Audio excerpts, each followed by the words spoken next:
On a essayé un peu de tout prendre et de vouloir tout faire, et en fait, quand on veut tout faire, on n'arrive à rien, parce qu'on va jamais au bout d'un projet, parce qu'il y a toujours autant d'inconnus. Tout le monde tape sur le syndrome de l'imposteur tout le temps. Évidemment, faut savoir le repérer, il faut se dire qu'il faut que ça s'améliore. Tu remets aussi un peu en question et tu sais que t'es pas encore à l'endroit où tu dois être. Il faut travailler. Très vite, on a été propulsé comme ça dans cette sphère médiatique. À ce moment-là, à France Inter, complètement le syndrome de l'imposteur, mais en même temps, j'étais vraiment un imposteur. C'était quoi ta réaction la toute première fois que t'as fait de la lumière? Ce qui est marrant, c'est qu'en fait, j'ai toujours la même réaction aujourd'hui. En fait, c'est un phénomène, t'as beau le voir tous les jours, c'est trop stylé.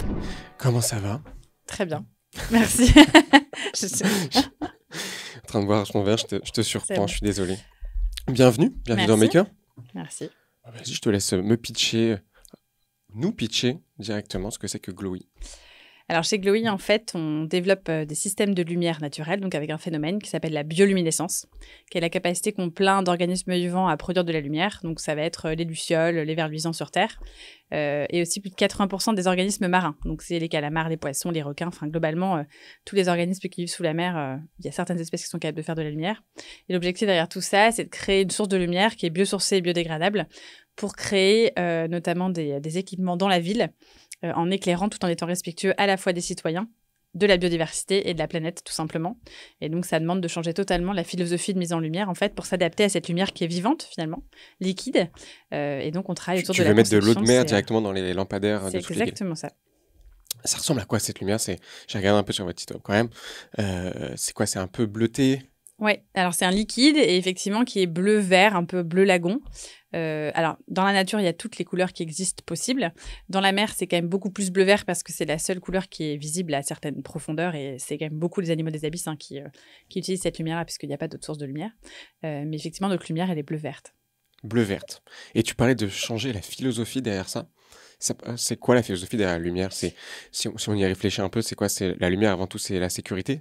Justement, pas que. Déjà aujourd'hui, si on regarde comment sont mises en lumière les villes, globalement, il y a une stratégie de lampadaire. C'est un lampadaire tous les X mètres. Donc un lampadaire, c'est quoi? C'est une lumière à telle hauteur, c'est un point lumineux, c'est assez puissant, et c'est des lampadaires tous les X mètres. Sauf que si on veut changer de source lumineuse, et c'est là où il y a de l'innovation de rupture dans la techno, mais aussi dans l'usage, c'est de se dire, OK, si on veut faire mieux et qu'on a comme technologie la bioluminescence, comment est-ce qu'il y a une lumière beaucoup plus douce, beaucoup plus diffuse, qui est liquide, donc qui peut prendre des surfaces, des volumes, comment est-ce qu'on sort de ce schéma traditionnel du lampadaire pour à la fois répondre aux enjeux de la ville, donc qui sont évidemment là. Alors c'est pas la sécurité, c'est vraiment le sentiment de sécurité, parce qu'en fait le lien entre sécurité et lumière aujourd'hui n'existe pas, donc c'est pas parce qu'on n'éclire pas que il y a pas de, que oui, c'est une zone je crois que j'ai vu des statistiques derrière il y a pas longtemps sur le fait que c'est plôt le contraire. Ouais. C'est souvent plutôt le contraire. C'est qu'en fait on croit que les rues coupe-gorge, je ne sais quoi, comme dans l'ancien temps, c'est là où il n'y a pas de lumière, mais en fait à Fortifori, ça se dit pas. S'il n'y a pas de lumière, il y a plus de, on peut pas faire du deal, par exemple. On peut pas faire du deal, et surtout, a priori, les gens, s'il n'y a pas de lumière, mais ils ont pas non plus trop envie, les malfrats, de se cacher. Exactement. Parce qu'il n'y a pas de lumière, donc ils ont aussi un petit peu peur. Ils disent, on va pas rester là. Ouais. Et donc du coup, c'est plutôt là un sentiment de sécurité. Donc l'enjeu, c'est de faire en sorte que les citoyens se sentent bien dans la ville, parce qu'il faut quand même se dire que derrière une ville, il y a un besoin d'attractivité économique, il y a un besoin en fait d'attirer des citoyens, et donc ils ont besoin de se sentir en sécurité.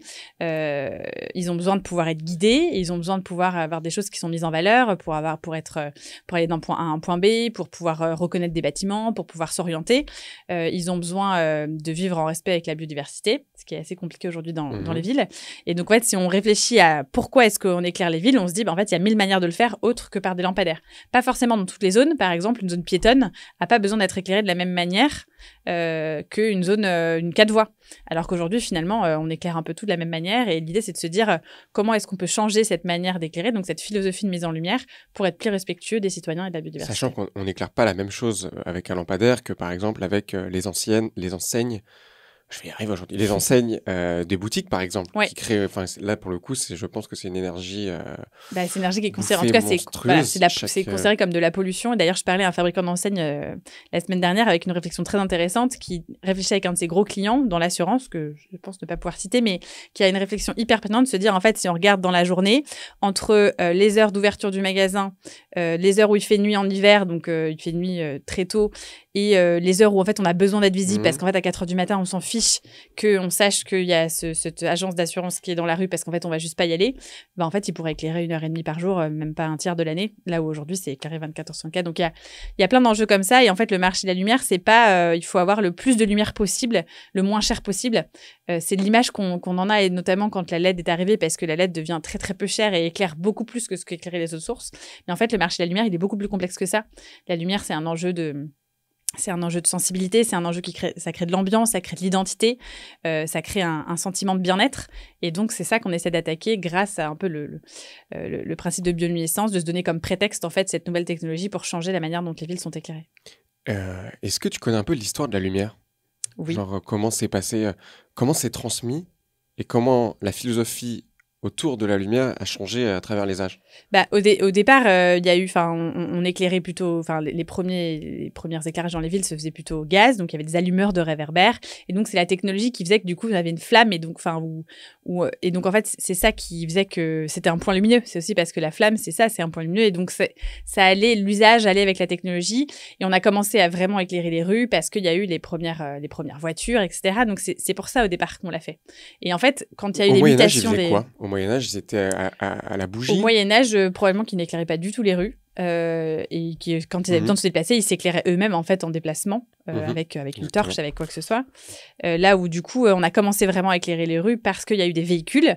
Et en fait, on s'est pas du tout pas vraiment reposé la question, avec à la fois les avancées technologiques, notamment l'arrivée ensuite de l'ampoule incandescence, puis de la LED, de pourquoi est-ce qu'on éclaire et comment. Et donc, on éclaire toujours aujourd'hui pareil, une rue piétonne, un square où... On a juste fait beaucoup plus efficace, entre guillemets, ou plus lumineux, sans se poser la question de peut-être. Alors, je vais pas non plus dire ça parce que je veux pas froisser tous les designers lumière, les concepteurs. Il y a plein de nuances dans la lumière. C'est un milieu qui est assez complexe, avec beaucoup de nuances. Mais en attendant, on éclaire toujours avec des points lumineux de manière un peu c'est cool qu'il y ait une boîte quand même comme vous qui viennent de Paris, la ville lumière, et qui veut réinventer la lumière. C'est quand même cool. Ouais, Paris deviendra la ville de la lumière biologique bientôt. Aujourd'hui, c'est combien? C'est près 20 prix internationaux? Un peu plus, ouais. C'est des prix par rapport à quoi? Il y a des prix plus des reconnaissances scientifiques, comme des prix du MIT Technology Review. Il y a des prix sur l'innovation. On a gagné le Grand Prix de l'innovation de la ville de Paris, par exemple.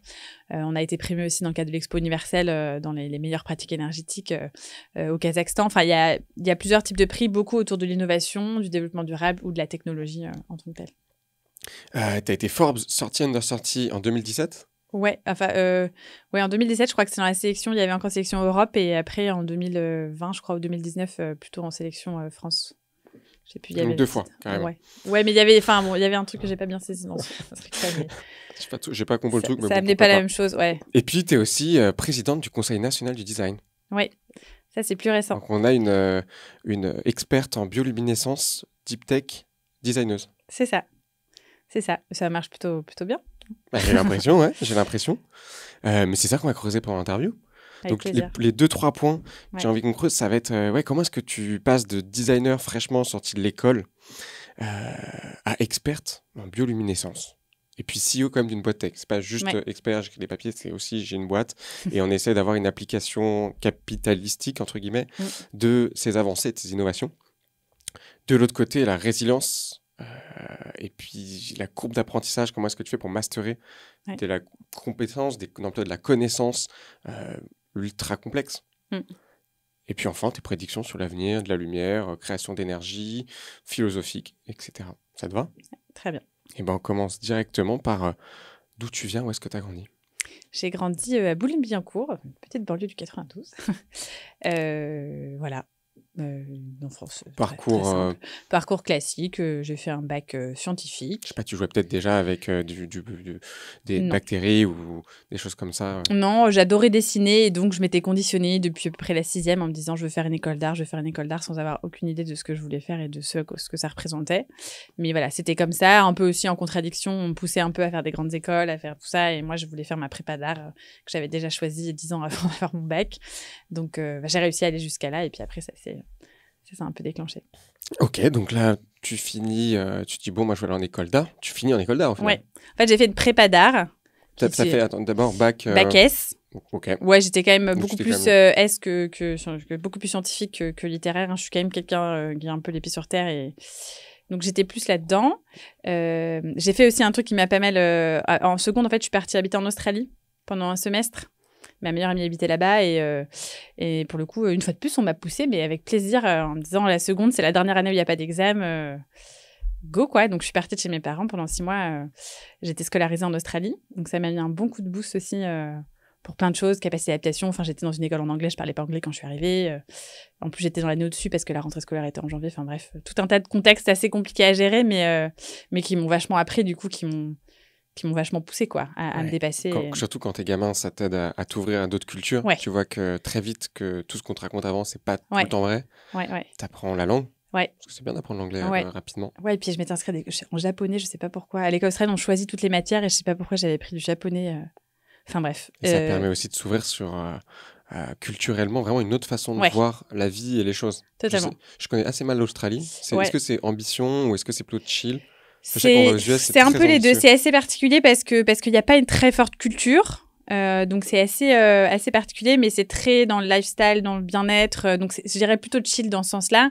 Et l'école, la pédagogie, c'est complètement différent. En plus, moi, je suis dans une école internationale avec un penchant un peu artistique. Donc, tout le monde faisait des pratiques artistiques dans l'école. Et on nous poussait vraiment à ça. Et donc, c'est bien, tu me fais réfléchir sur ma propre existence et pourquoi j'ai fait ces choses. En fait, ce podcast, c'est une thérapie. C'est ça, non, mais ça, c'est important. Et donc, pour le coup, là où en France, pour te dire, je suis partie en seconde alors que j'étais dans les 3 premières de ma classe quand je suis partie et je me suis fait virer en rentrant parce que j'étais partie 6 mois en Australie alors que j'avais pris un niveau de dingue, que j'étais devenue bilingue et que là où en Australie, j'ai dû changer de lycée. Si, j'avais prévenu, bien sûr. Après m'avoir puni juste avant de partir, ils m'ont viré en rentrant. Enfin, attends, mais il faut que tu expliques pourquoi ils font ça. Qu'est-ce qui s'est passé? Je sais pas. Je pense qu'en France, tout est tellement... en France, même quand moi, ma fille va rentrer en maternelle, j'ai l'impression que si je lui fais louper une demi-journée, en fait, sa vie va être foutue, quoi. Et en fait, j'ai l'impression qu'en France, c'est quand même très... Il faut suivre le cadre, quoi. Et moi, c'était pas dans le cadre. Oui, mais au pire, tu redoubles, non? Non, mais oui, mais c'était pas, non. Ils voyaient bien que ça avait pas de sens de me faire redoubler. De toute façon, j'étais dans les premières classes et j'étais scolarisée dans l'année du dessus en Australie. Donc, c'est que ça a plus de sens de dire maintenant tu dégages. Ouais, non, mais ça n'a pas de sens non plus, c'est vrai. Donc, je me suis fait punir. Je me souviens, le jour avant les vacances de février, je suis partie à partir des vacances de février. Ils m'ont dit, le prof est pas là cet après-midi, tout le monde dehors. Et moi, on m'a dit, non, toi, tu restes 4 heures de colle parce qu'après, tu reviens pas, quoi. Enfin, quel est l'intérêt de me coller à 2 jours de mon départ en Australie pour 6 mois. Ouais, je me suis fait défoncer par des profs. Et tu comprenais à ce moment-là? Parce qu'attends, seconde, t'as 14 ans? J'avais 14 ans, ouais. Tu comprends quoi à ce moment-là? En fait, j'avais vraiment le soutien de mes parents là-dessus et je savais que c'était un truc bien que je faisais, qu'il n'y avait rien de mal, mais je pense que si j'avais été un peu moins sûre de moi et un peu plus fragile, je me suis vraiment pris des réflexions des profs hyper violentes, du genre tes copines, elles n'ont pas besoin de toi, tu fais comme si t'étais une bonne élève, mais t'es hypocrite. Je comprends même pas pourquoi, avec du recul, on m'a dit ça. Une gamine de 14 ans, ça n'a aucun sens.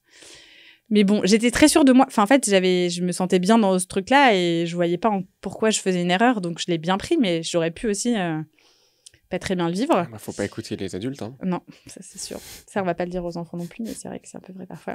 Donc, tu changes de lycée? Je change de lycée. Ouais. Ouais, j'ai l'impression que c'était très court, ça a duré 2 ans, c'est normal, seulement. Mais voilà, j'ai passé mon bac et en plus j'étais dans un lycée où du coup, dans ces lycées-là, il y a les seules carrières qui existent, c'est effectivement soit tu fais Dauphine, soit tu fais une prépa, soit tu fais éventuellement la fac en droit, c'est éventuellement toléré, quoique en S, c'est un peu limite. Mais globalement, il n'y a pas d'autre option, quoi. Et moi, j'avais déjà tout ce temps dans ma tête que je voulais pas faire ça. Donc bon, je me suis quand même et puis mes parents aussi pensaient que si j'allais m'inscrire quelque part et que j'étais prise, j'allais y aller, etc. Pas du tout. Donc je me suis inscrite à Dauphine, j'ai été prise et après il a fallu dire non mais en fait je vous avais déjà dit que je voulais pas y aller. Donc bon, j'ai quand même négocié un peu, mais globalement ils ont quand même été assez. Et t'as fini en prépa d'art. J'ai fini en prépa d'art, sans beaucoup de vision parce que je voulais faire après une école d'art. Ouais, une bonne prépa. Qui s'appelle l'atelier de Sèvres. Comment est-ce que tu pitches un profil aussi atypique d'un côté et business, voire scientifique de l'autre, dans une école ou dans une prépa plutôt, où ils vont chercher quand même, parce que aussi il faut que tu rentres dans des cases à un moment donné, c'est des cases plus artistiques, plus créatives, mais c'est quand même des cases. Ouais, en fait c'était sur à la fois un dossier artistique, donc j'avais pris une option artistique à mon bac, donc j'avais des trucs, des trucs à présenter, et puis après c'était sur dossier scolaire. Donc j'avais un bon dossier scolaire et donc t'avais déjà en fait quelques livrables, quelques dessins, quelques créas à présenter pour rentrer. Ils se sont dit c'est pas juste à la vue de la lumière, elle pense qu'elle a pas envie de faire science. Non, c'était très clair. Et puis je faisais des cours de dessin depuis que j'étais toute petite. Pour moi c'était très clair. De toute façon il y avait pas de. sans savoir vraiment ce que je veux faire, parce que je suis pas du tout une artiste, en fait. Je me rends compte avec le recul. Enfin, je suis pas du tout une artiste. Je suis créative, mais je suis pas du tout une artiste. Et donc, je voulais faire une école d'art, une école publique derrière, type les Arts Déco de Paris, etc. Sans savoir sur quoi ça débouchait comme métier, toujours pas. Hein, mais c'était ça que je voulais faire. Donc, je n'avais pas cherché à midi à 14h.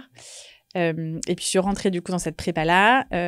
En fait, c'est très court parce qu'on rentre en septembre et à partir de janvier, il y a les concours. Donc, en fait, on a 3 mois. Enfin, 3 mois, c'est rien pour préparer son dossier. J'ai été une des seules de ma promo à avoir tous les concours blancs. Et vraiment, je pense qu'on était 2 ou 3. Donc, je me suis dit, cool, j'ai mes chances, etc. Et j'ai foiré absolument tous mes concours.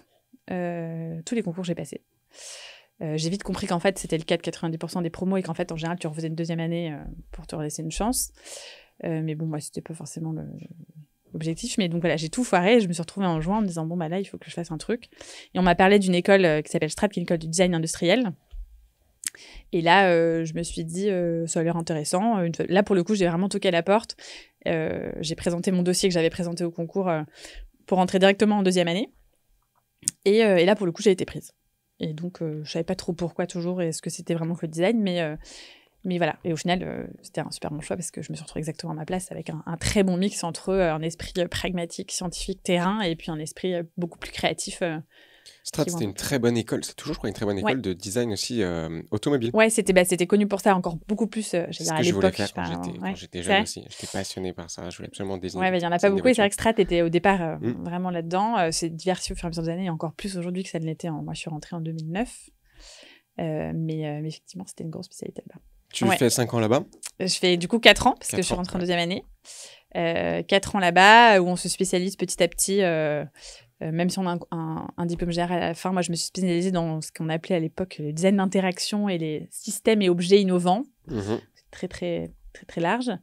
Et donc, j'ai construit un peu mes expériences. J'ai été freelance dès ma deuxième année, où j'avais mes petits clients que je gérais. Entrepreneur dès la deuxième année? Ouais, un peu. En soi. Ouais, on peut dire ça, ouais. Où je faisais au départ des chartes graphiques et puis progressivement des missions un peu plus d'innovation. Voilà, j'ai passé une année super aussi, 6 mois super en Amérique du Sud, entre voyages d'études, comme on dit. Toujours voyage, quoi. Toujours et à puis Strat. tu finis HEC, non, à l'ESCP. Ouais. Ils ont un parcours en commun, c'est ça? Ouais, en fait, il y a un des masters de l'ESCP qui accueille des profils d'autres écoles pour un semestre. Et donc, je me suis glissée là-dedans, effectivement, après ma 5e année. Donc là, on revient plutôt au business. Ouais. Et là, tu te dis, en fait, j'ai gagné un concours en 5e année. Un de mes projets d'école à Strat, c'était un concours. Donc, on avait plusieurs projets. C'est soit il y avait ce concours, soit on faisait un projet, je crois, en collaboration avec l'ESSEC et Centrale. Et donc, moi, j'étais dans la partie concours, aussi avec des gens d'ailleurs de Centrale, des élèves de Centrale. Et le thème, c'était la biologie. C'était organisé par un chercheur d'Harvard, un docteur en biologie d'Harvard, qui réunissait, donc il y avait des équipes Strat, Centrale, etc., avec d'autres écoles, et puis il y en avait un peu partout dans le monde, en fait. Et c'est là où le projet Glowy est né, en fait, dans le cadre de ce concours-là. Donc c'était juste un concours étudiant qui était pour avoir une bonne note. Hein. Enfin, c'était pas... Et donc, en fait, on a gagné ce concours-là, qui en plus comptait dans notre cursus à l'école de design. Et donc, c'est fort là où quand même, tout ça, a commencé parce à se que déclencher. c'est pas le premier projet que j'entends sortir de Strat ou de ce genre d'école, où ils sont malins, puisque justement, ils font un an avec des écoles plus business, ou des choses, où on va vraiment appliquer l'innovation ou des idées innovantes à un vrai marché. Sinon on ne se raconte pas grand-chose. Et c'est pas la première fois que j'entends, c'est mon projet d'études, et en fait, c'était pas si con, on a continué, puis en fait, 5-10 ans plus tard, ça a fait un truc de dingue. Mais c'est ce qui manque aujourd'hui aux écoles de design. En fait, il faudrait que tous les étudiants en business, en ingénierie, tous les étudiants des autres domaines que le design, en fait, viennent aux expositions de diplômes des designers qui ont souvent quand même des beaux projets parce que le design, ça permet de faire plein de choses. Sauf qu'en fait, on va jamais au bout parce qu'on ne sait pas faire, parce qu'on n'y pense même pas en fait à le faire. On ne challenge pas du tout là-dessus en école de design. Donc, et en fait, ça peut créer des trucs super de sortir comme ça des projets de diplôme. Il y en a des très beaux. Je ne sais pas si tu connais l'Uni, par exemple, la fabrique à histoire. Maëlle était avec moi dans le concours étudiant. C'est une amie avec qui j'ai fait tous mes projets à Strat. Et l'Uni, c'était son projet de diplôme à Strat la même année que Glowy. Donc, c'est maintenant devenu une start-up incroyable.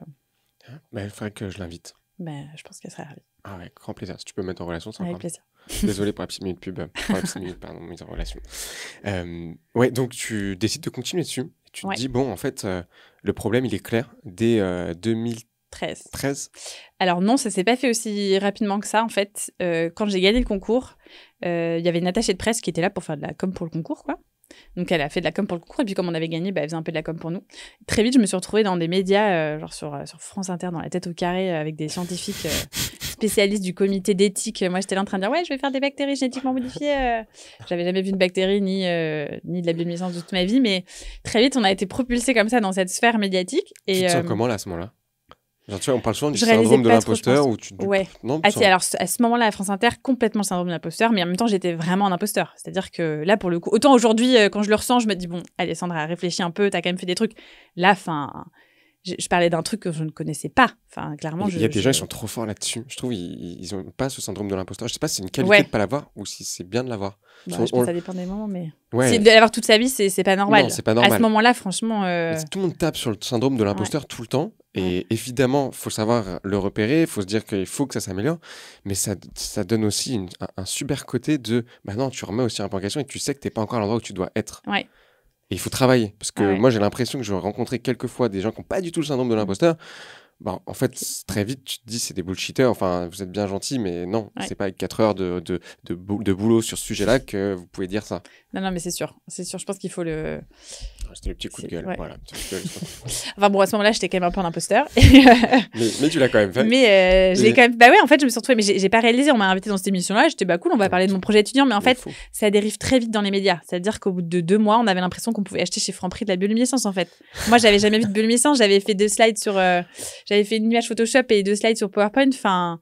Moi, j'étais là pour parler d'un travail de concours d'étudiants et pas pour dire que j'avais fait de la bioluminescence dans la ville, en fait. Et en fait, ça a dévié très, très vite. Parce que en mode téléphone arabe, ils pensaient que tu faisais de la bioluminescence. Ouais, vraiment très téléphone arabe. Après, c'est pas pour du tout défendre les médias, mais c'est vrai qu'en design, souvent, les étudiants sont tellement forts à mettre leur idée pas en image, mais en... Tu vois ce que je veux dire, dans la ville, en situation, que tu pourrais croire que c'est vrai, presque. Ouais, mais du coup, bon, je suis pas là pour taper sur les médias, mais surtout que ça a été vraiment dans mon sens, hein. Mais bon, quand je vois qu'encore aujourd'hui, on reprend des articles de 2013, de quand j'étais étudiante et qu'on prend ces informations-là, je me dis qu'il y a un problème. Bon, là, c'était à une plus courte échelle de temps, mais c'est vrai que ça s'est un peu dévié. L'avantage que ça avait, c'est que ça nous apportait plein de gens qui nous écrivaient pour nous dire où est-ce qu'on achète, comment ça marche. Donc, c'est vraiment des villes, des retailers, des constructeurs. Enfin, on recevait vraiment beaucoup de messages. Et donc, on a tout de suite validé qu'il y avait un besoin, en fait, qu'il y avait un trou sur ce marché-là à ce niveau-là et qu'on n'avait pas encore très bien compris quel était le besoin exact. Mais en tout cas, il manquait quelque chose, quoi. Pour qu'on soit autant contacté, il manquait quelque chose. Et donc, j'ai continué à... En fait, je prenais toutes les opportunités. Moi, je suis un peu comme ça aussi, hein. Je pense qu'il y a aussi... C'est un peu ça aussi, l'entrepreneuriat. C'est tout le monde a un peu des opportunités autour de lui et l'entrepreneur, c'est celui qui va réussir à les saisir et à en faire quelque chose de bien, quoi. Donc, moi, j'ai pris toutes les opportunités et notamment, je me souviens quelques mois plus tard, parce que ça devait être en juin, ma mère m'appelle et me dit, j'ai entendu à la radio... Marc Simoncini qui avait dit je vais financer 25 entrepreneurs qui ont moins de 25 ans avec 25 000 euros. Et donc ma mère m'avait dit mais attends, tu veux pas participer, machin, etc. Bon, effectivement, j'avais moins de 25 ans. Je me suis dit pourquoi pas. Et donc j'ai envoyé un dossier, ça s'est transformé en 101 projets quelques mois plus tard avec Jacques-Antoine Granjon et Xavier Niel qui se sont remis. Et donc, de plus, j'ai pris l'opportunité, j'avais écrit une page comme ça, et puis je me suis retrouvée, on a été sélectionnés. Et 3 mois plus tard, je me suis retrouvée sur la scène du Théâtre de Paris, à pitcher devant ces 3 géants que je connaissais à peine. Je me rendais pas forcément compte aujourd'hui de tout ce qu'ils avaient derrière eux et de tout ce que ça signifiait, quoi. Et donc, l'avantage quand on pitch en 1 minute, c'est qu'on sait pas ce qu'on a, ce qu'on n'a pas. Enfin, on n'a pas le temps on dit juste, voilà, de quoi ça parle. Et donc, on a été choisis. Et donc, j'ai un peu continué à apprendre tout ça. Je continuais à répondre aux médias. Je continuais je rencontrais en fait les gens qui nous écrivaient en n'ayant rien à vendre. Enfin, j'avais pas grand-chose à vendre, hein. Mais voilà, du coup, ça s'est un peu construit comme ça. Tout de suite, j'ai vu qu'il y avait une traction de marché. Et c'est un peu les gens qui sont revenus vers nous qui m'ont fait me dire, qui m'ont convaincu en fait, qu'il fallait aller un petit peu plus loin. Aujourd'hui, est-ce que tu as un peu des chiffres là-dessus ?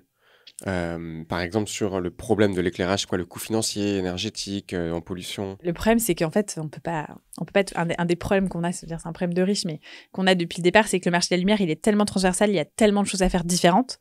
Et en plus, on est contacté, comme on a une visibilité, on est contacté de toutes parts. Et donc, on reçoit des demandes pour des projets qui sont complètement différents, qui demandent potentiellement des développements techno très différents, des développements de marché très différents.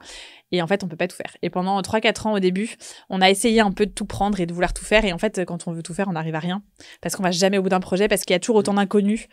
Et du coup, depuis quelques années maintenant, on s'est un peu reconcentrer sur une verticale de marché en se disant une fois qu'on a réussi à faire ça, ensuite déjà on a une techno qui fonctionne bien, donc on peut beaucoup plus facilement la dupliquer dans d'autres marchés. Mais malheureusement, on est obligé de, 99% de boulot de l'équipe business, c'est de dire non à beaucoup de projets, quoi. On va parler de la techno, on garde cette question en tête. Mais juste avant, j'ai la question sur le financement. Tu passes 3-4 ans à aller partout.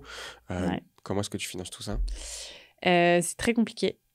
C'est très compliqué, je pense, pour plein de facteurs. Certains, peut-être que j'ai même pas encore forcément compris, mais on est très hybride. À la fois, on fait de la biotech, donc il y a tous les risques déjà liés à la R&D biotech, et puis c'est des investisseurs particuliers en général qui s'intéressent à la biotech. Ça demande d'être patient, ça demande plein de choses. Et d'autre côté, on est sur des marchés hyper classiques, hyper tradis, et en plus, potentiellement des marchés publics. Donc ça, c'est toujours un peu compliqué. Et donc, on a fait financer, alors différemment, aujourd'hui, on a à peu près un tiers de nos financements qui viennent d'investisseurs privés, dont beaucoup, en fait, on a 1500 citoyens qui ont investi en equity crowdfunding. Donc là, de votre campagne Ulule, c'est ça ? Non, pas Ulule. Ulule, on a fait au tout début, effectivement, une campagne. Donc là, c'est vraiment du don. Où on avait levé, il me semble, 45 000 €, quelque chose comme ça. Et c'était il y a longtemps, donc c'était déjà pas mal pour lui, en 2013, je crois, ou 2014. Vous avez fait une levée ? Non, là, il y a des unités économiques qui ne fonctionnent pas trop. C'est que des chercheurs, ça coûte cher. 3 ans, 4 ans, c'est pas mal de temps. 7 en tout, oui. Mais si tu me dis, là, finalement, vous êtes focus depuis quoi, 3-4 ans ? Depuis, je dirais 4 ans, mais il y a 2 années, on va dire, on pourra en parler après, mais 2019-2020, entre notre crise à nous et la crise mondiale, un peu pause quand même. Donc c'est comme ça que tu finances tout ça aussi ? Tu as fait une levée à un moment donné ? On a fait une levée en 2016. Combien ? 650 000 €, qu'on a complété beaucoup en fait par du non dilutif. Incroyable, tu avais 25 ans ? Ouais, 24 peut-être, ouais. J'ai dit quoi, 2007 ? Non, 26, du coup. En fait, déjà, la première année, avant même d'avoir levé des fonds, on a réuni à peu près 450 000 € de subventions et de prix de concours gagnés. C'est beaucoup 450 000 € quand on est 2 ou 3. On a de quoi financer beaucoup. Autant aujourd'hui, ça commence à être un peu pas beaucoup pour financer, mais 450 000 € quand on est 3, c'est énormément d'argent. Après, donc, on a complété par une levée, qu'on a complété aussi par du non dilutif, donc de la dette et de la subvention. On a fait un petit bridge en 2019. Pareil, en equity crowdfunding. Donc là, il y a 200 investisseurs particuliers qui ont investi. Sachant que le première phase, il y avait à peu près 600 investisseurs qui ont investi aussi en particulier, plus quelques business angels et family office.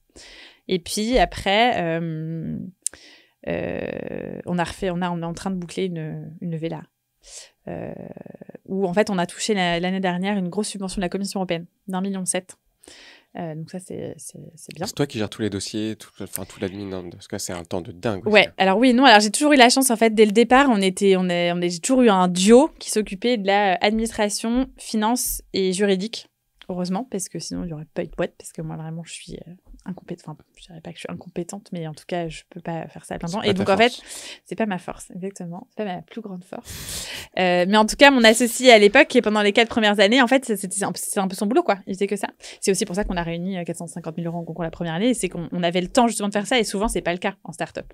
Et donc, nous, on avait ce montage-là qui est assez, tu vois, d'avoir un directeur financier et moi, comme profil, je sais pas comment on pourrait le qualifier, mais au début, comme binôme, c'est pas forcément évident. En général, c'est la même personne qui fait le business, la finance. Et moi, on a toujours eu ce confort d'avoir cette personne-là. Donc, on a pu aussi faire beaucoup de dossiers, beaucoup de choses comme ça. Et comme on avait une bonne com, tout ce qui est levé en equity crowdfunding, etc., ça transforme aussi. C'est pas forcément facile pour n'importe quel type de boîte. Nous, on a une boîte qui parle quand même assez facilement. Et donc, du coup, tout ça c'est assez bien enchaîné. Mais c'est beaucoup de temps, ouais. Aujourd'hui, c'est quoi votre taille de marché adressable ? C'est à l'échelle européenne, si on prend le segment, par exemple, de la lumière dans la construction durable, la lumière extérieure dans la construction durable, hors feu, etc., ça va être à peu près 1,5 milliard. Dans les villes ? Ouais. Juste en Europe, tu as à peu près la même taille de marché sur tous les acteurs qui opèrent les systèmes de lumière, parce qu'en fait, il y a effectivement, comme tu le dis sur Disney, dans les villes, tu as des opérateurs de systèmes de lumière. C'est à peu près la même taille de marché. Et après, tu as le marché plutôt sur la partie vente de luminaires, où tu es à peu près pareil, en fait, 1 milliard, 1,5 milliard en Europe. Donc, nous, on est un peu à la croisée en fait, de ces 3 marchés-là. Maintenant, ça, c'est un peu une verticale de la construction durable, mais en fait, on peut potentiellement après aller sur plein de verticales, dans le bien-être, dans la santé, dans la décoration intérieure. Enfin, après, il y a plein de potentiel. Là, c'est juste sur ce. Et ton modèle économique là-dessus ?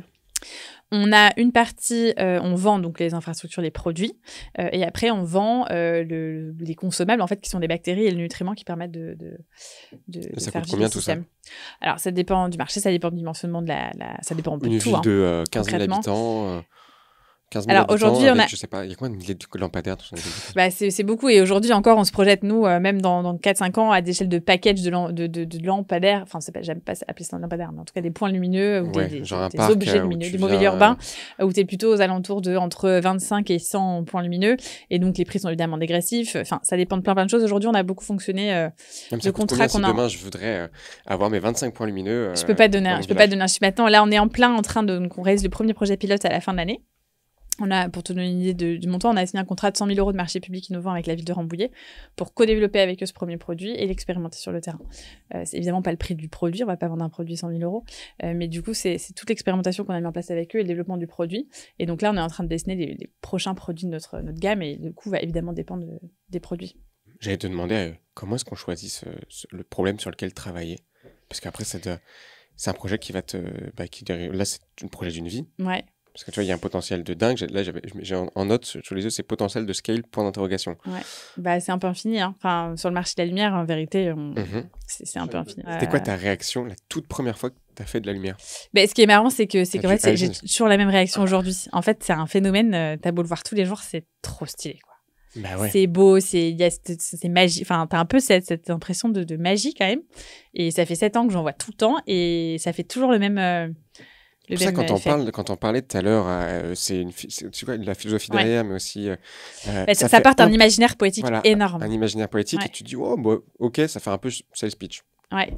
Non, mais c'est... en fait, il faut le voir. Dès que les clients, ils le voient... C'est le genre de projet, il faut le voir. Exactement. Et une fois que tu le vois, tu te dis, mais en fait, non, c'est les bons mots pour exprimer exactement ce que tu ressens. Et souvent, les clients, ils ont plein de questions avant de le voir, même, est-ce qu'on peut changer la couleur, etc. Quand ils le voient... Il n'y a plus de questions. On le voit. J'ai demandé, Lilian, s'il te plaît, incruste-le juste là ou juste là, je ne sais pas où il y a de la place pour que tout le monde puisse voir. Il faut le voir en vrai, même. Déjà comme ça, on peut se projeter un minimum. Ouais. Et après, il faut le voir en vrai. On peut le voir où en vrai? Là, tout de suite, nulle part. Mais on fait régulièrement des expériences. Et puis, du coup, à Rambouillet pour le pilote bientôt, ouais. Et donc, on fait régulièrement, il y a des événements, on fait des événements aussi d'installation pour l'événementiel un peu partout. Et donc, voilà, on a commencé comme ça et moi, j'ai vu cette lumière et je me suis dit, en fait, on peut pas s'arrêter là. Enfin, en fait, le stage, parce qu'à un moment donné, un stage, ça se finit, quoi. Puis un programme d'incubation aussi, en fait. Donc, en décembre 2014, c'était qu'est-ce qu'on fait de ça? Parce que je suis seule, j'ai pas de stagiaire, enfin, voilà. Et je me suis dit, on ne peut pas s'arrêter là. Le marché continue à nous écrire. Ça se passe comment, cette relation? Donc là, on va dire, tu mets vraiment les mains dans le cambouis. Ouais. Ça se passe sans les mettre sec qui était particulier avec moi, c'est qu'en fait, je sais toujours pas tenir une pipette 7 ans après, quoi. Comment ça se passe comment que tu le regardes, tu lui dis, tiens, tu fais quoi là? En fait, tu le questionnes. C'est beaucoup. Mais ça, je pense que c'est du coup mon côté designer qui revient sur le dessus dans ma manière de gérer la boîte et gérer le produit et le développement. C'est toujours, moi, mon rôle, je considère toujours aujourd'hui que je suis je suis pas experte, en fait, je suis expert de rien. Et en tant que designer, c'est souvent le cas. Et surtout, j'ai pas du tout l'expertise qu'ont les gens de mon équipe. Donc, moi, mon rôle, c'est juste de questionner, de poser des questions pour toujours essayer de savoir si on répond à la bonne question, demander toujours le pourquoi. Et à la fin, on arrive à trouver des solutions. Et souvent, en posant des questions bêtes, je prends un exemple, je me souviens, à cette époque-là, il me présente une espèce de fiole avec un truc tout jaune, un liquide jaune. Je ne m'étais pas imaginé comme ça, en fait, que du liquide dans lequel il y a des bactéries, ça ressemble à du pipi. Bon, c'est drôle parce qu'on y est un peu revenu, mais... Et je lui dis, mais attends, mais c'est immonde ce truc-là. Comment on fait Et en fait, lui, il avait utilisé un milieu classique qu'on utilise en biologie qui s'appelle du LB et qui, c'est comme ça que poussent les bactéries. Donc voilà, je lui dis, mais on peut pas essayer de faire un truc un peu transparent? Il me dit, non, pas trop. Et donc, on essaye de bricoler un truc mieux transparent pour que, déjà pour que ça soit plus acceptable comme produit et puis pour que la lumière se diffuse mieux aussi. Et très vite, on a trouvé des solutions. Et lui, tout seul, dans son labo de biologie, tu vois, il n'aurait pas eu cette démarche-là. Donc c'est bête, mais j'essaie toujours, moi, de les faire réfléchir sur pourquoi il faut ça. Je peux jamais apporter les solutions à mes équipes parce qu'en fait, je les ai pas, les solutions. Mais par contre, je peux leur poser des questions et essayer de faire en sorte qu'eux, ils répondent à la bonne question. En général, quand on se pose la bonne question, on trouve la bonne réponse quand même. Poser les bonnes questions. Ouais. Ça, c'est un peu mon rôle à moi, quoi. Je suis là pour les challenger, en fait. Et quand ils font quelque chose, je leur dis pourquoi est-ce que tu as fait comme ça, comment est-ce que tu l'as fait, etc. Et en fait, petit à petit, on arrive à construire quelque chose comme ça. Et alors, comment est-ce que tu expliquerais vraiment ce qui se passe comme réaction, cette tech, cette biotech, à un enfant de 10 ans? C'est très simple. Donc, nous, on utilise des bactéries marines. Et donc, ces bactéries-là, elles portent des gènes. Ces gènes-là, ils permettent de produire 2 molécules. Ces 2 molécules, elles réagissent ensemble avec de l'oxygène. Et ça crée une réaction, c'est une réaction chimique, en fait, qui crée un photon. Donc, à partir du moment où on arrive à avoir ces 2 molécules produites et un apport d'oxygène, on crée de la lumière. Et donc là, ton job, c'est de te dire comment est-ce que je fais en sorte qu'il y ait toujours des molécules produites. Alors, il y a tout l'aspect effectivement bactéries. Aujourd'hui, on a plusieurs choses. Il y a déjà quelles sont les meilleures. Il y a plein de bactéries qui existent dans la nature. Donc, c'est quelles sont les meilleures, comment est-ce qu'on les teste, comment est-ce qu'on fait en sorte de trouver celles qui correspondent le mieux à ce dont on a besoin. Donc, le plus d'intensité lumineuse, le plus qui font de la lumière quand il fait chaud et quand il fait moins chaud, quand il fait plus froid, etc. Qu'est-ce qui consomme le moins de nutriments aussi, lesquels sont capables de vivre dans un milieu ce qu'on appelle pauvre. Donc, il y a plein de critères comme ça. Donc, ça, d'abord, on fait de la sélection. Après, on les améliore, les bactéries, donc on les fait muter. Donc on accélère, c'est pas de la modification génétique, c'est juste on va les soumettre par exemple à des UV et c'est le principe de l'évolution dans la nature, hein, les gènes ils évoluent tout le temps. Seuls les êtres les plus robustes ensuite sont conservés, c'est pareil, nous on fait de la mutation aléatoire, on les soumet à des conditions et après on sélectionne les meilleurs. Et après, il y a définir quelles sont les conditions qui font qu'elles vont être les meilleures. Donc, quel niveau d'oxygène, quel type de nutriments, quelle quantité de nutriments. Parce que là, peut-être, il y a un objectif. Il faut quand même que ça reste en cercle, comment dire, autonome presque. Autonome. Ça, c'est l'objectif. Effectivement, aujourd'hui, on est sur des systèmes qui ressemblent un peu à des aquariums, en fait. Voilà, mais tu vas pas les nourrir tes lampadaires tous les soirs. Pas tous les soirs, mais en tout cas, on les nourrit de manière régulière. Mais un peu comme... c'est aussi un peu quand je te dis qu'on repense, tu vois, toute la chaîne de valeur. Au départ, il y avait des allumeurs de réverbères. Après, on a trouvé Après, il y a les changeurs d'ampoules de Disney. Mais en fait, il y a plein de choses comme ça. Aujourd'hui, dans la ville, il y a des opérateurs de lumière qui tournent tout le temps, des opérateurs de collectivité. Donc, en fait, je me souviens au début, d'ailleurs, on avait un dessinateur du Petit Spirou qui avait dessiné, qui était venu dans le labo, qui avait dessiné un truc. Et ce que je lui avais raconté pour qu'il dessine, c'était est-ce que le facteur, parce que j'avais aussi beaucoup travaillé pour La Poste pendant mes études, et il cherchait ce que pouvait faire le facteur demain. Non, mais parce que c'était dans les projets d'école, mais il nous faisait tous les ans, j'avais un projet de réflexion sur qu'est-ce que c'est le facteur demain, quoi. Parce qu'il y a de moins en moins de courrier, parce que machin. J'avais dit, est-ce que le facteur, il pourrait pas, au lieu de distribuer le courrier, vu qu'il est partout dans la ville, venir nourrir les lumières, etc. Et en fait, il y a plein de modèles à réinventer autour de ça. Et donc oui, ça demande de changer un peu la manière dont c'est organisé, mais en même temps, il y a déjà des systèmes qui existent sur lesquels on peut se calquer, notamment les opérateurs, notamment pourquoi pas des facteurs. On peut y revenir, ça fait longtemps que j'ai pas parlé de facteurs à mes équipes, je pense qu'ils vont. Mais peut-être on peut remettre le facteur sur le devant de la scène. Enfin, tout ça, c'est tu fais du judo avec le... C'est un peu ça aussi être designer, c'est faire du judo avec l'environnement présent. Au lieu de prendre la force en pleine tronche, moi je la prends pour remettre sans force, la remettre... Ouais, c'est un peu ça. Enfin, le design, c'est aussi s'appuyer sur créer des choses nouvelles en s'appuyant sur le réel. On peut pas non plus être totalement dans artificiellement. Non, on peut pas être totalement. Ça, c'est plus le rôle de l'art, quoi. Et c'est un peu la différence avec le design. Le design, il est ancré dans le réel. Il est centré sur l'humain et ses usages. Et du coup, c'est ça qui fait que on finit par trouver les solutions, quoi. Et c'est pour ça que c'est important de se poser la bonne question. Parce que sinon, tu peux vite... J'allais traduire une expression, monter la mauvaise montagne, mais je pense que climb the right mountain, je suis pas sûre que ça marche très bien. Mais tu peux vite, en fait, partir dans une direction qui est pas la bonne, quoi. Donc là, au final, tu t'inspires énormément, c'est du biomimétisme. Tu te dis, bon, ça fait 4 milliards d'années que la nature fait que de muter pour faire en sorte qu'il y ait des méduses qui arrivent à éclairer dans le noir ou qu'il y ait ce poisson avec cette espèce de lampe-là dans les bas-fonds des abysses. La peau droit des abysses. Exactement. Il y a un super docu d'ailleurs sur Arte, je crois, sur le fond des abysses. J'ai regardé il n'y a pas longtemps. Et je vais faire la parenthèse. Et donc, tu prends d'un côté ce biomimétisme de base, ok, eux, ils savent le faire, donc on va pas réinventer la roue. Et d'un autre côté, je le remets aussi dans le système humain. Tu prends plusieurs systèmes en même temps. Parce que, bon, pareil, pour aller nourrir les aquariums, là, les lampadaires, est-ce qu'on va le faire? Est-ce qu'en fait, ils peuvent devenir autonomes, ce qui est peut-être très, très complexe? Ou est-ce qu'on peut mettre toujours... Et moi, je crois beaucoup à la tech qui est toujours aider l'humain, ou l'humain qui aide une tech. Et où est-ce que, du coup, il y aura un usage... Il y a déjà des humains qui sont en train de faire des choses, et on va pouvoir reprendre cet usage et leur dire, bon, en fait, de toute façon, il y a moins de courrier. C'est juste une tâche en plus, quoi. Tu donnes un courrier, et en même temps... Ouais, c'est ce qu'on fait aujourd'hui, mais après, ça demande, dans la manière dont tu développes le produit, d'être hyper proche, justement, de ces usagers-là, pour créer un truc qui font que eux, c'est très simple pour eux de le faire, parce qu'il faut quand même que, surtout dans ce marché, le marché de l'urbain, c'est un marché qui est... On ne s'est pas attaqué au truc le plus simple, parce que ça demande beaucoup de compétitivité en termes de coûts et beaucoup de performance, parce que peu de maintenance, etc. Effectivement, il faut réussir à combiner avec à la fois une innovation de rupture techno et usage, parce que avoir de la lumière vivante, c'est pas pareil que d'avoir une ampoule électrique, quoi. Et en même temps, il faut quand même s'inscrire dans le réel, et je pense que ça, le design est un bon outil pour... J'aimerais bien avoir là une ampoule. Ce serait trop beau. Je cherche des moyens d'avoir de la belle lumière dans le studio. Tu vois, dès que c'est bon, tu me le dis, je prends une belle lumière là. Ça vit dans le noir ou pas? Oui, c'est complètement dépendant de la lumière extérieure. Contrairement à de la phosphorescence ou de la fluorescence, par exemple, qui va capter la lumière et la réfléchir ou bien en reproduire, la luminescence, c'est totalement indépendant. Comment tu as commencé donc?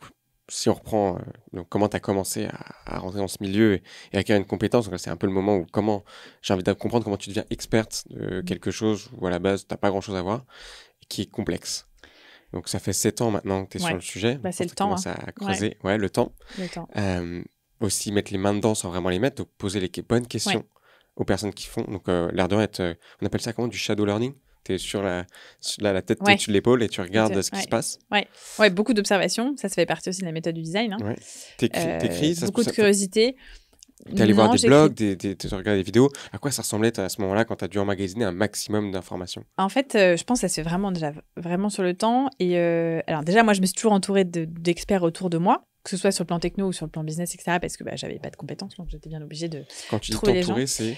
Très vite, donc j'ai recruté une équipe scientifique. Après, nos investisseurs m'ont encadré, donc j'avais des serial entrepreneurs autour de moi qui me conseillaient sur tel sujet. J'ai une DRH qui depuis le premier jour, m'aide sur tous les sujets RH. Enfin, voilà, j'ai totalement conscience de mes limites en termes de compétences. Et donc, je cherche pas quelqu'un qui me dit voilà comment faire, mais je cherche plusieurs personnes qui me disent voilà, moi, j'ai fait comme ça dans cette truc-là. Et après, moi, j'ai aussi, je pense que le truc de l'entrepreneur, c'est aussi un peu d'intuition, mine de rien. Et je pense que c'est important de suivre aussi son intuition dans certains moments, surtout quand on n'est pas expert. Et donc, je me nourris de tout ce qu'on me raconte. Et après, j'essaie d'analyser en me disant OK, selon ma logique, j'aimerais dire la logique, mais je pense que c'est ma logique, quelle décision je prends, etc.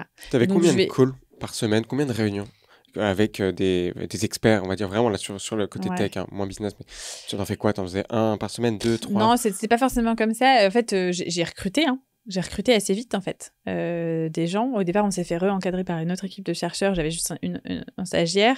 Et après, très vite, j'ai recruté un directeur scientifique. Et donc, en fait, c'est vraiment du quotidien. C'est en échangeant... Voilà, c'est donc t'es vraiment entouré d'un super expert et tu lui prends 2 heures par jour pour... et puis j'essaie de capter, au fil des conversations, quels sont les éléments qui m'intéressent. C'est surtout une question je trouve que c'est beaucoup de l'écoute, quoi. Je sais même pas si c'est de l'écoute spécialement... J'ai pas l'impression que c'est une démarche forcément moi qui vais chercher. Enfin, si, parce que je passe mes journées à poser des questions à tout le monde. Et au fur et à mesure, en R&D, comme t'acquiers une certaine logique.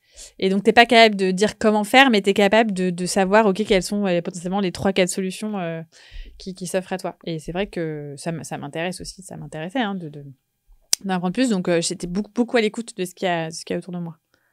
Et donc, c'est quoi les quelques tests, quelques phases par lesquelles c'est passé là? On en est où au niveau du produit?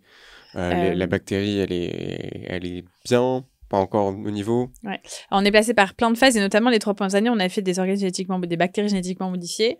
On a complètement arrêté ça il y a 4 ans. Donc, ça a été un peu une première pour plein de raisons, mais donc voilà, on est allé quand même très loin dans ce process, et pour des raisons notamment réglementaires, on a dû passer à autre chose parce que c'était devenu impossible à gérer. Mais ce qu'on a fait surtout depuis le départ, c'est très vite, moi j'ai voulu sortir du laboratoire. J'ai vite compris quand même au bout de 3 mois, donc après la création, j'avais pas de produit industriel, et j'ai quand même compris que ça allait être relativement long pour arriver à cet objectif des villes qui a toujours été l'objectif de Glowy. Et très vite aussi, je me suis déculpabilisée, de me dire si dans ce chemin-là, pour arriver là, on fait des trucs qui sont moins impactants parce que juste ça permet de faire de la pédagogie, de démocratiser, de faire de la maturation marché, etc. Et en fait, on va le faire parce que c'est comme ça que l'entreprise, elle va survivre. Il y a cette question d'ambition et d'impact, et souvent, quand on fait de l'impact, on a tendance à se dire je veux aller là et je veux pas faire moins bien. Mais en fait, tout ça, c'est aussi la construction d'une entreprise, et une entreprise, elle a besoin de vivre dans tout ce temps long. Et donc, moi, j'ai voulu toujours sortir du laboratoire, ce qui faisait très peur. En général, un produit de biotech, il sort pas avant 15 ans de ton labo. Hein. Donc, moi, j'ai toujours un peu forcé mes équipes, toujours dans ma naïveté, sans me rendre compte du challenge que je leur mettais dans les yeux, mais à sortir de labo. Et donc, au bout d'1 an, tu vois, j'ai créé la boîte en décembre 2014. Et en décembre 2015, c'était la COP 21. Et j'avais dit à mon équipe, l'objectif, c'est qu'on montre cette bioluminescence parce que c'est un moment donné où il va y avoir des oreilles attentives et ça va être le bon moment. Et donc, j'avais convoqué tous les journalistes que je connaissais. J'avais 5 micros dans ma poche. J'avais convoqué tous les potentiels investisseurs, les potentiels prospects qui en avaient parlé, et je voulais leur montrer la bioluminescence, quoi. Et tout ça, c'est un process qu'on a fait vraiment au fur et à mesure. On est tout le temps sorti du labo. On a fait, donc, quand on a vu que ça avait marché, je raccourcis, ça n'a pas très bien marché, mais bon, quand même, ça marchait un peu. J'ai dit, faisons une offre événementielle, on va faire des événements pour montrer la tech. Et en fait, on est comme ça sorti du truc. Et là, tu parlais tout à l'heure de courbe d'apprentissage. C'est ça qui a vraiment accéléré la courbe d'apprentissage. C'est-à-dire qu'au lieu de tester dans notre laboratoire, surtout quand on est en bio et que le vivant peut réagir totalement différemment dans un environnement dans un autre, on sortait du labo. Et en sortant du labo, on se rendait compte de 50 problèmes qu'on n'avait pas eu en labo et donc qui permettaient d'être résolus. Et si on avait attendu 10 ans avant de sortir du labo, potentiellement qu'on aurait encore 30 ans devant nous. Même pour les deep tech ou biotech, comme Steve Blank le dit, get out of the building. Ouais, mais c'est pas facile. C'est pas facile parce qu'on s'est pris des gros échecs.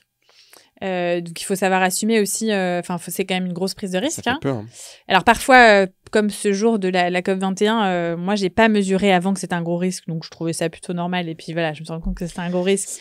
Donc là, c'est là où c'est bon quand même la naïveté aussi. Ah bah c'est très bon. Moi je suis pour la naïveté à 1000%. Ça permet de se dépasser. Si j'avais été scientifique, expert en biotech, etc., ça fait 7 ans que j'aurais arrêté parce que j'aurais su tout ce qui allait arriver devant moi. C'est la force de la naïveté. Ouais, c'est l'ignorance. Enfin, ouais, c'est une forme d'ignorance, quoi. C'est une forme d'inconscience. Non, c'est tout garder son âme d'enfant. Ouais. Son âme d'enfant, je vois pas pourquoi. Enfin, tu te poses pas trop la question, tu ramènes. En fait, tu t'as beau te poser la question, tu sais pas, donc tu peux pas anticiper un truc que tu sais pas. Enfin, je sais pas comment expliquer ça, mais tu. Donc voilà, donc on a fait beaucoup ça, et donc ça nous fait progresser vachement plus vite, et toujours en gardant cet objectif de dire, l'objectif c'est d'aller dans la ville parce qu'on sait que c'est le marché où la bioscience a le plus de sens, où ça va avoir le plus d'impact. Mais donc, on est passé par des montagnes russes pour en arriver là. Et aujourd'hui, on est très près du but puisque le projet pilote, il est pour dans quelques semaines. T'as dit un truc important. Parce que ça, voilà, vous êtes très près du but, du tout premier but, première montagne climbée. Mais ça fait 7 ans déjà. Ouais. T'as dit un truc hyper intéressant sur le fait de prendre son temps. Ouais. Que c'était ça ton but, il est très très loin. Ouais. Mais il ne faut pas se culpabiliser pour ne pas... Il n'y a pas à se culpabiliser parce qu'on ne va pas assez vite. Ouais. C'est très compliqué à faire dans l'entrepreneuriat. Ouais. Mais est-ce que travailler avec le vivant, ça ne te permet pas justement d'y aller plus tranquillement ou avec, pas au rythme des saisons? T'as pas le choix. Hein. Parce qu'il n'y a pas le choix. Tu maîtrises pas tout. Enfin, c'est le problème du vivant, c'est que tu peux pas. Pure tech, tu scales, tu te dis, de toute façon, si je dors pas, je travaille 20 heures par jour et toutes les équipes travaillent 20 heures par jour, le marché va vite, les humains vont vite, donc je peux aller plus vite. Ouais. Et il y a quelque chose d'hyper sain quand même à se dire, en fait, de toute façon, moi, je ne peux pas. Ouais, va dire, va le dire aux investisseurs, ça, tu vois, c'est ça. Mais si toi, tu ne peux pas, du coup, le concurrent non plus. Donc, tout le monde va juste un peu moins vite. Et tu vois, souvent, on me dit, est-ce que si tu as 30 millions, tu vas plus vite? En fait, tu as déjà eu cette discussion, je te donne 100 millions, dans 2 ans, ça sort? Sauf qu'en fait, non. En fait, malheureusement, puis en plus, le vivant, il y a une grosse partie d'aléatoire, parce que je te dis, on fait de la mutation aléatoire, par exemple. Donc, en fait, il y a des moments où on va avoir un résultat en 1 semaine, et parfois, pendant 3 ans, t'as pas de résultat sur ce type de truc. Et tu peux pas le prévoir. Donc, comment tu te mets dans un état d'esprit, justement? Moi, je trouve que c'est très simple, mais comment... Honnêtement, je sais pas, parce qu'en plus, je suis la personne la moins patiente du monde. Dans ma vie perso, je suis. Et puis la société nous empêche d'être patient. Enfin, même dans l'ancien podcast Growth Makers, c'était que des scale-up qui font x10 tous les ans. Tu vois, t'es pas une licorne dans 5 ans, t'as tout loupé. Ouais. Bah, c'est toujours ce qu'on dit. Et c'est le marché, c'est la loi du marché, c'est la loi et c'est ce qu'on voit dans les médias aussi. Je pense que moi, c'est aussi ce que j'ai pu pousser comme image à un moment donné, alors que c'était pas trop l'idée, c'était plutôt voilà ce qui se passe et comment est-ce qu'on peut s'en inspirer pour faire des boîtes aussi cool. Mais comment est-ce que tu vas, entre guillemets, à l'encontre de ce marché et de l'humain qui a toujours envie d'aller plus vite? Ouais. C'est d'autant plus compliqué que comme, je te dis, on a été déjà dans les médias en 2013, quand j'avais même pas encore l'idée d'en faire une boîte. En plus, nous, on a géré la frustration et l'attente depuis 7 ans, les gens qui ont déjà l'impression que ça existe. Donc, en plus, quand tu leur dis après, non, en fait, c'est pas encore tout à fait fini, c'est l'incompréhension. Donc, gérer cette frustration-là, c'est encore plus compliqué par-dessus là. Je pense que justement, cette attente, on la gère parce qu'on fait pas rien entre-temps, parce qu'on reste pas dans notre labo, parce que, alors, on génère du chiffre d'affaires, même si c'est pas ça qui nous permet de vivre à 100%, qu'on est encore dépendant de levée de fonds, on va au contact des clients et on continue à alimenter cette étincelle dans les yeux des clients et à réussir aussi à les faire rêver, à leur donner envie qu'on aille jusqu'au bout. Et c'est ça qui fait qu'on se lève le matin aussi, c'est que dès qu'on monte la lumière et qu'on explique ce qu'on va en faire, on sent qu'on n'est pas tout seul, quoi. C'est un truc, ça, le matin, où quand t'arrives démotivé, ça t'arrive, j'imagine, ça t'est déjà arrivé. Ouais. Oui. T'arrives vraiment démotivé, tu dis pourquoi on fait Super, ça? Ouais. C'est plutôt le soir, le matin, ça va. Non, mais si je me suis posé la question même d'arrêter déjà. Et le soir, quand t'es démotivé, tu regardes la lumière et tu fais « Ah bah en fait, non ». Ouais, mais c'est vrai que moi j'ai cette chance-là, et c'est pas forcément, et c'est ce que j'essaie de garder dans mon équipe parce que c'est pas forcément le cas de tout le monde. C'est-à-dire qu'on subit beaucoup d'échecs au quotidien quand on fait de la R&D. On n'en parle jamais, on a l'impression même, quelle que soit la boîte qui fait de la R&D, en fait, 99% du temps, on échoue, et puis à un moment donné, on trouve le truc. Et donc, typiquement, mes équipes techno, elles subissent 99% d'échecs dans leur journée. Moi, là où j'ai de la chance dans ma position, c'est que je suis tout le temps à la rencontre des gens et je vois que les gens, ils ont envie que ça marche. Donc, c'est ça, moi, qui fait effectivement tenir. Et c'est pour ça que j'ai pas forcément de moment d'âne. Les moments d'âne, c'est plus de me dire, bon, là, typiquement en 2019, on a eu une grosse crise interne en mode la levée de fonds a échoué et bon, là, on n'a plus de cash. Qu'est-ce qu'on fait en fait? On est 20, on fait quoi? Donc ça, c'est des moments où la décision, elle se prend, mais après, je la prends avec beaucoup de recul. En 2019, en l'occurrence, il y avait plein de choses qui allaient très bien sur le plan de la techno. C'était quoi la bonne question à ce moment-là? Je me suis dit, typiquement, 2 ans avant, je pense que j'aurais arrêté, parce qu'on était dans un moment où il n'y avait pas beaucoup de résultats techno, où du coup, en termes de marché, c'était un peu compliqué, etc. Là, on était dans un moment, ça faisait à peu près 1 an qu'on était passé à des souches naturelles et plus des souches modifiées. On avait fait d'énormes progrès dans l'année. Donc, il y avait plein de trucs qui avançaient hyper bien sur le plan techno et on sentait qu'on se rapprochait, qu'on avait une intensité qui commençait à être suffisante, qu'il y avait tout ça. Sur le plan du marché, on avait plein de beaux projets. On avait lancé un produit qui se fait totalement couper l'herbe sur le pied par le Covid, mais c'est pas grave, c'était l'année d'avant. Mais où les clients adoraient, on avait prototypé, on avait des super retours et on commençait à signer des contrats. Donc, il y avait ces 2 trucs-là. Et en même temps, se dire, en fait, là, je peux plus financer mon équipe. Et donc, je me suis dit, c'est pas le moment d'arrêter. Enfin, il y a trop de choses qui se passent de bonnes pour pas s'arrêter. Donc, j'ai décidé de faire des sacrifices. Et en l'occurrence, on est passé de 20 à 5. Donc, c'était une période vraiment très, très compliquée. Mais c'était soit on allait à 20 dans le mur, soit on arrivait à sauver quelque chose à 5 pour reconstruire ensuite derrière. Donc, c'est ce choix-là que j'ai fait. Potentiellement, 2 ans avant, j'aurais dit, là, je peux plus rien faire. Donc, de 20 à 5, c'est 15... Très compliqué. Discussion très difficile. Ouais, très très compliqué avec des gens qui du coup bossaient avec nous depuis 3 ans, que j'adorais. Et évidemment, quand tu es dans cette position-là en tant que patronne, t'as beau les adorer, à un moment donné, ils t'adorent plus trop. Donc ça a été, en plus j'étais enceinte, enfin bon, c'était vraiment assez compliqué, mais je savais que je prenais la bonne décision. Je savais que je pouvais pas m'arrêter maintenant, qu'il y avait trop de choses et que c'était bête d'arrêter. Donc, j'ai assumé. Hein. Enfin, il y a un moment donné, c'est aussi mon boulot en tant que chef d'entreprise de gérer ces crises-là. Donc, je l'ai géré comme j'ai pu. Et d'ailleurs, en parallèle de tout ça, on signait des contrats. On a signé le contrat avec Rambouillet dans cette période-là. Enfin, tu t'es jamais fait approcher pour, excuse-moi de te couper, pour faire du B2C? Genre, enfin, les lampes là qui... les lampes fusion. On a ça, je pense qu'il y a un mode cash machine. On a bossé déjà avec des industriels pour développer des produits. On a testé des choses.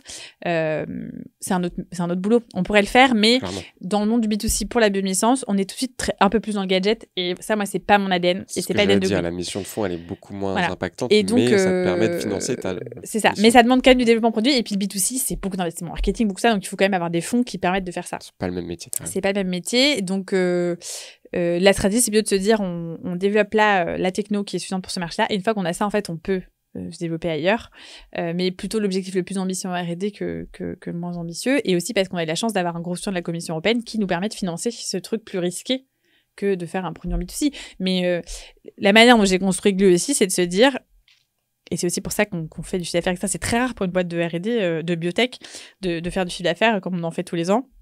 Même si on n'a pas une croissance comme ça, parce qu'on n'a pas de produits industriels, donc en fait, on fait un peu... Mais bon, mine de rien, on a quand même du chiffre d'affaires avec quoi, les événements? Avec des événements, avec des conférences, avec des ateliers, avec... là, c'est les contrats de mobilier urbain participent aussi à ce chiffre d'affaires là, mais jusqu'à maintenant, on avait fait tout ça. On a créé un jeu aussi, par exemple, pendant le premier confinement. En mode bootstrap, mais version biotech, deep tech. Ouais. C'est énorme. Mais c'est ce qui est pas forcément hyper facile. Le secret, c'est de plus vendre du vivant, du coup, de vendre son savoir et son machin. Mais donc, on a toujours eu ces machins en me disant, si j'arrive pas, parce que c'est un projet hyper risqué, il se peut qu'on n'arrive jamais à cet objectif parce qu'on n'arrive pas à avoir une compétitivité suffisante, etc. C'est le risque. Et donc, si on n'arrive pas là, je veux avoir construit une entreprise qui est capable de rebondir. Et même si c'est pas mon ambition de départ, il y aura une entreprise qui est viable, qu'on pourra valoriser, qui aura créé de l'emploi, qui aura tout ça. Le but, c'est pas de foncer tous dans le mur et de se dire, je fais comme s'il n'y avait pas de risque. On sait qu'il y a un risque et donc c'est aussi pour ça que j'ai envie de construire cette entreprise un peu saine. J'ai envie qu'on parle un peu d'émerveillement, de nature. Qu'est-ce que tu as vu de trop chouette ou d'exceptionnel dans ce domaine? Rien que le phénomène de bioluminescence en tant que tel, il a une diversité absolument hallucinante. Et justement, je me suis amusée pendant le confinement. Je me suis occupée à créer justement un jeu parce qu'on avait été un peu en pause et que j'avais pas trop à faire. Donc voilà. Et donc, j'ai fait beaucoup de recherches sur la bioluminescence, beaucoup de bibliographie. Et notamment, j'ai créé des cartes créatures avec une 40aine de créatures qui font tous de la bioluminescence différemment, avec des couleurs différentes, avec des mécanismes. Mais c'est hallucinant. On peut la trouver sur le site. Ouais.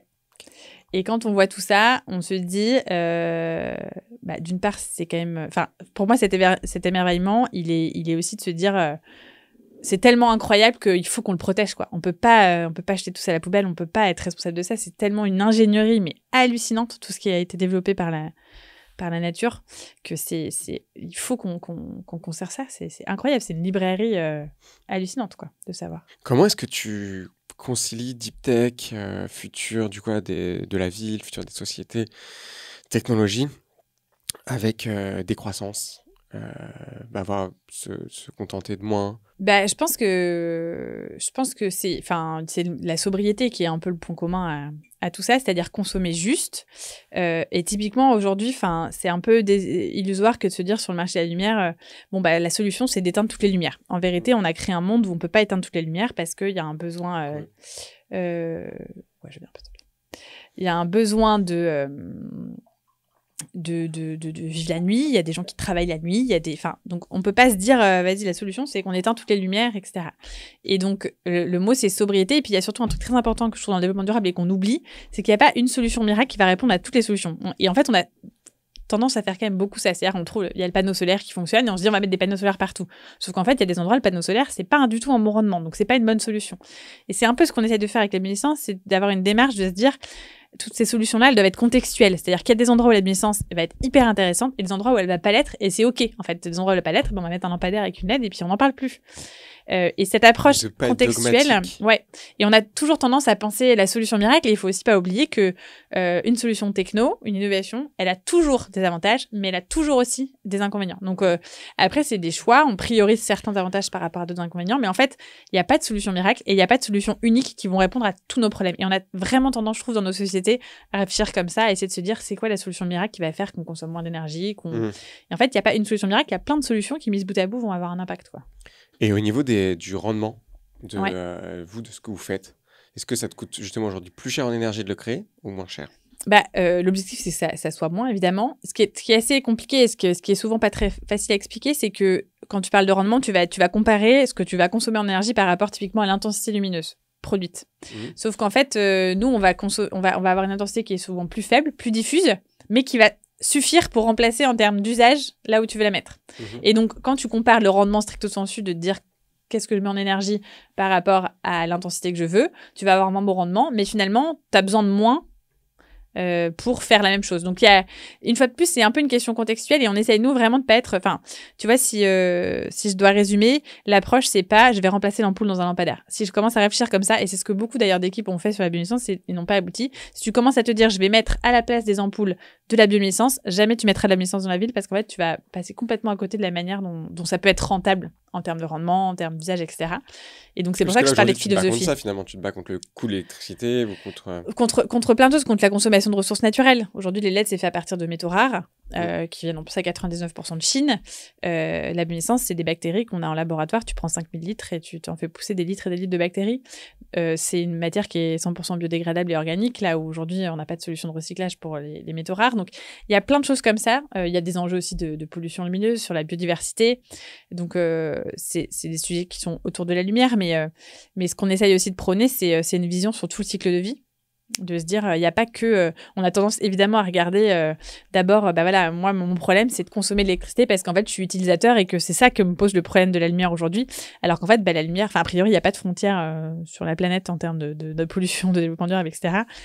Et donc, par exemple, nous, on consomme de l'eau pendant la phase de... Donc, on se dit, ah, mais quand même, vous consommez de l'eau, c'est pas génial, ça pour la planète. Sauf qu'en fait, fabriquer une LED, ça consomme 40 fois plus d'eau. Sauf que c'est pas mon eau. C'est de l'eau qui est en Chine. Donc, on s'en fiche. Sauf qu'en fait, il y a un moment donné, en fait, on est tous dans le même bateau, quoi. Et donc, c'est assez compliqué aussi de faire comprendre cet enjeu global parce que chacun a tendance à regarder son petit problème à son pas de porte. Et pas de regarder dans tout le cycle de vie à quel point est-ce que l'extraction de métaux rares pollue les sols en Chine, et que la prochaine étape, c'est d'aller creuser dans nos océans et donc de potentiellement détruire toute la biodiversité pour trouver des métaux rares, quoi. Pas très cool, ça. Non, c'est pas hyper positif ce que je viens de... Non, mais on va essayer d'éviter. Mais c'est le but. C'est la réalité, quoi. C'est la réalité que tous nos appareils électroniques consomment des métaux rares et qu'il y en a déjà, après 30 ans d'exploitation, qui sont quasiment en voie de disparition, et que le seul endroit où on va les trouver, c'est dans les océans. Et donc, les pays se battent pour pousser les frontières pour aller pouvoir creuser dans les océans. C'est une très mauvaise idée d'aller s'attaquer aux océans. Vraiment. Oui. Ouais. C'est rigolo qu'on y pense quand même, mais pourquoi pas. Ou là, ils ont de l'info qu'on n'a pas. Sur quoi? Sur le fait d'aller le faire. Ils ont de l'info, genre non, en fait, ils ont de l'info sûre et certaine que ça va le faire. Oui, pendant quelques dizaines d'années, ça va le faire, ouais. C'était l'ironie, évidemment. Ouais. Si t'avais... un bon conseil, ou même un peu plus, 3 bons conseils pour la nouvelle génération d'entrepreneurs.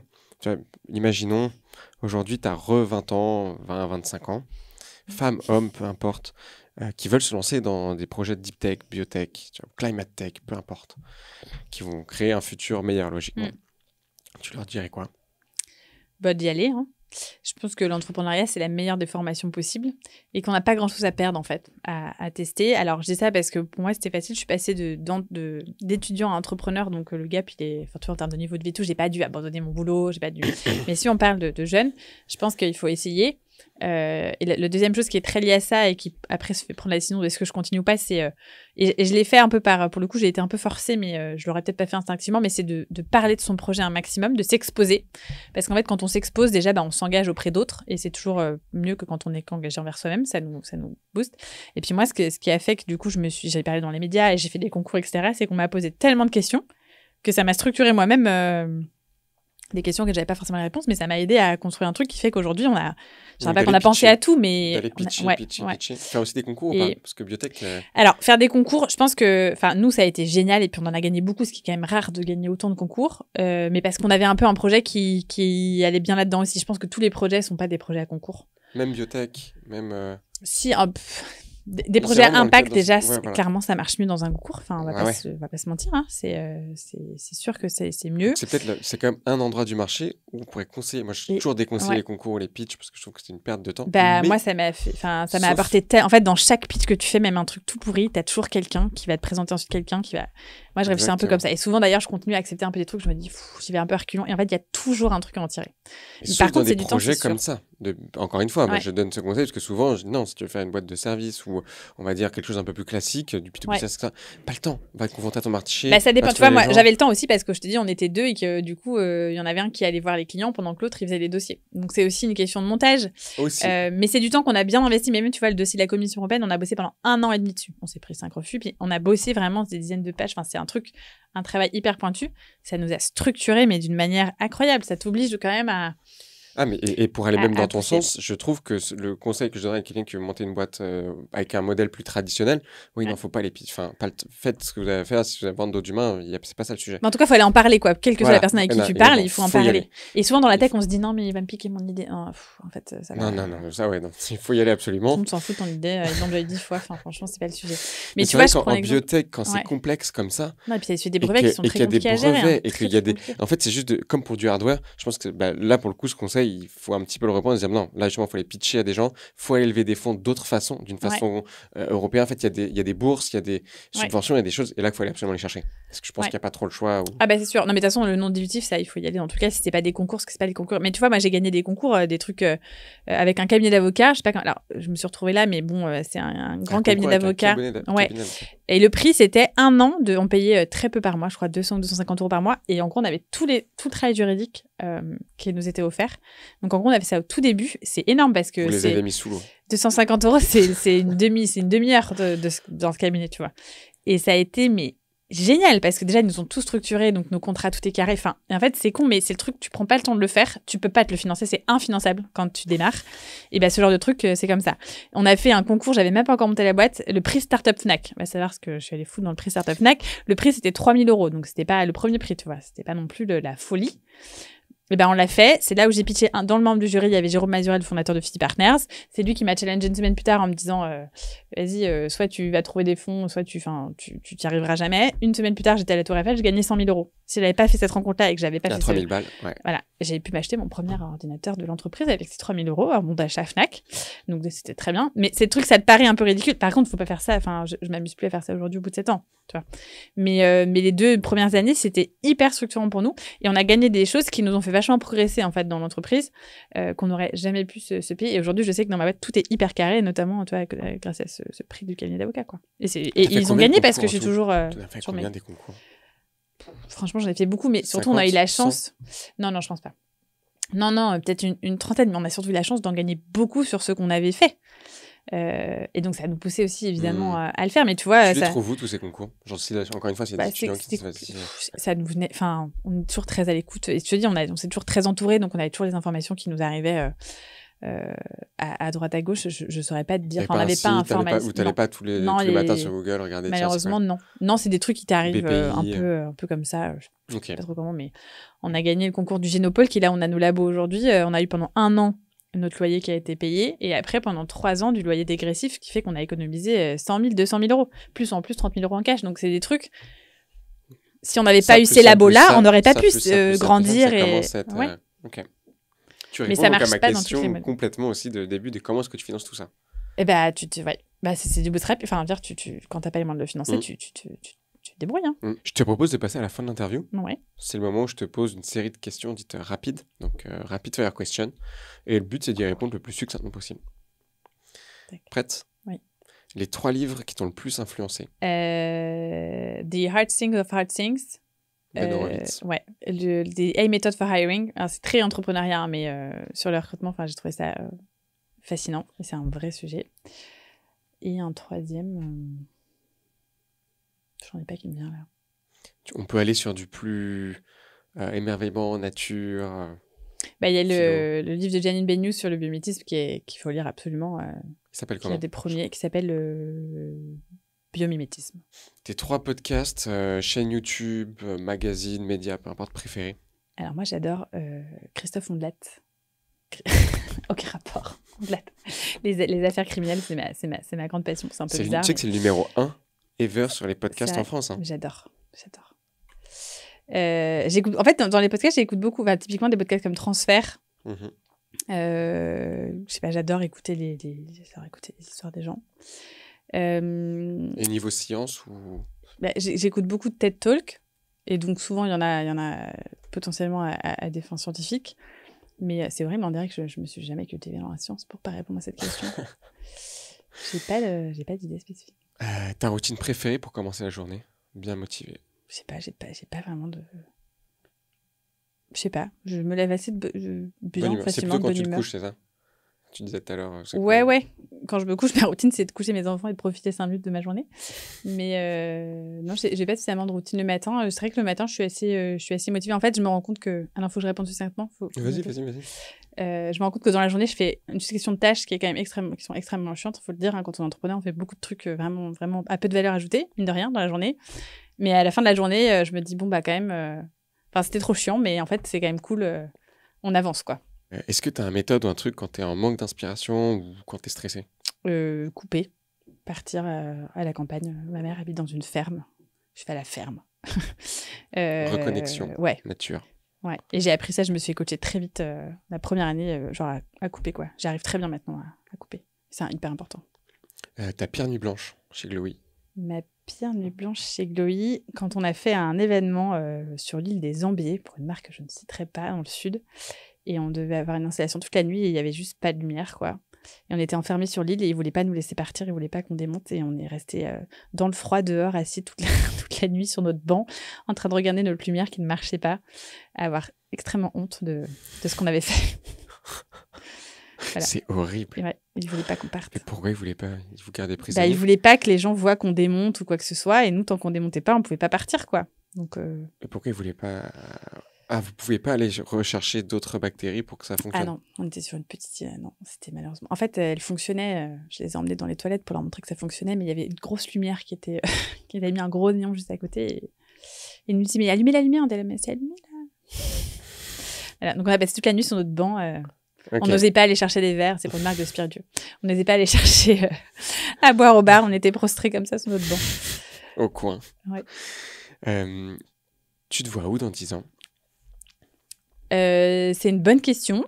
Je me projette pas spécialement à dans 10 ans.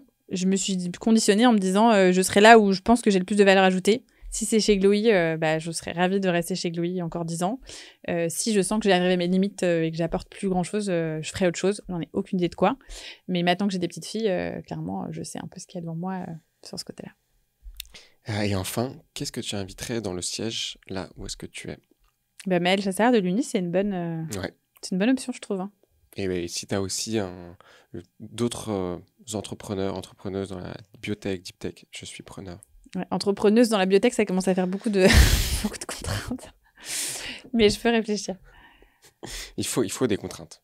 Ouais. C'est là où on devient créatif, ouais. c'est ça. Ouais. Faut pas me dire ça à moi, c'est les contraintes, j'en ai un paquet, je peux te dire.